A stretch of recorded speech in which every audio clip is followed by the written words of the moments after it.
Well, we're here for the last day of a sneak peek at my new book, Grow Through What You Go Through. So we've been having a little fun this week. Each day we've picked a new color and I've read a couple pieces out of my book. So today is our last day, our final color.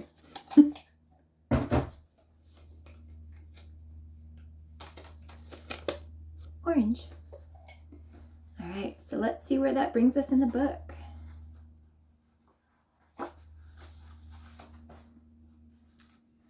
Okay, so this is from a section that's all about raising those future adults. Feelings can be hard to explain at times, but finding healthy ways to process and express our feelings is important. Sometimes it is helpful to think of ourselves like a balloon filled with feelings. If we try to hold in our emotions when we feel sad, mad, scared, or any other heavy feeling, it adds pressure. And we can only hold so many emotions in before we pop. So when we experience difficult feelings, it's natural and healthy to stay open and allow emotions to pass through us, like the air we breathe. Let's normalize and make children comfortable knowing that it's okay to feel both hopeful and stressed.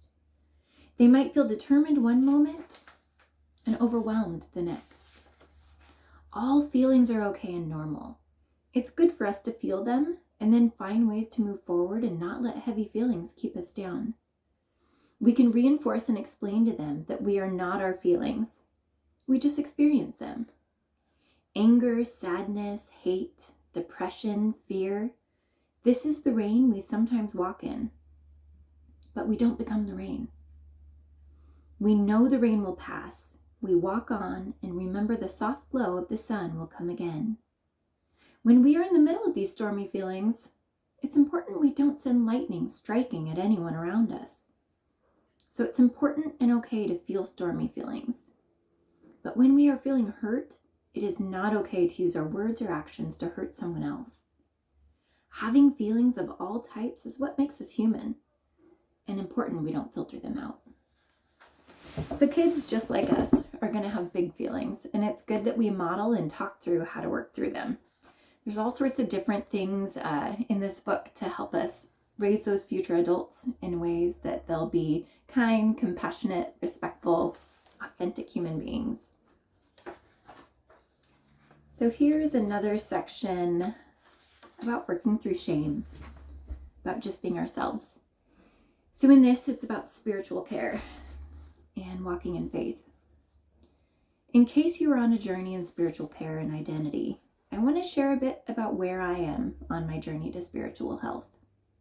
I have struggled with my religious identity for years. After high school, when I stopped going to church regularly, I had a disconnect from organized religion.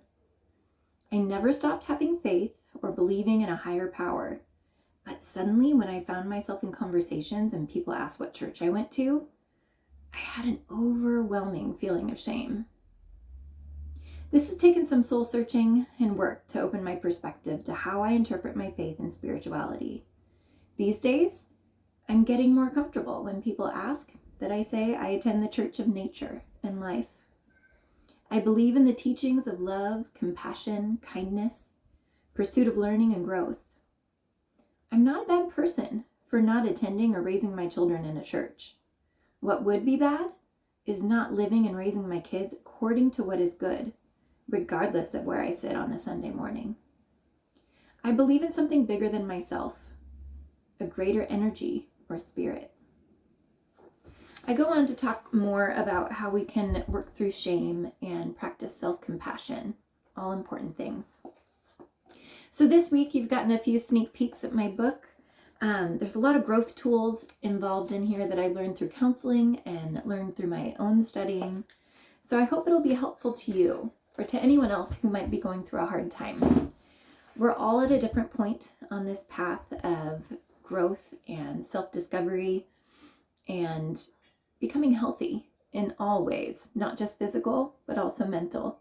Our brain is as important as any other part of our body, and it deserves as much care. So I hope that you'll consider looking into this book. You can find it on Amazon, and I appreciate you listening in.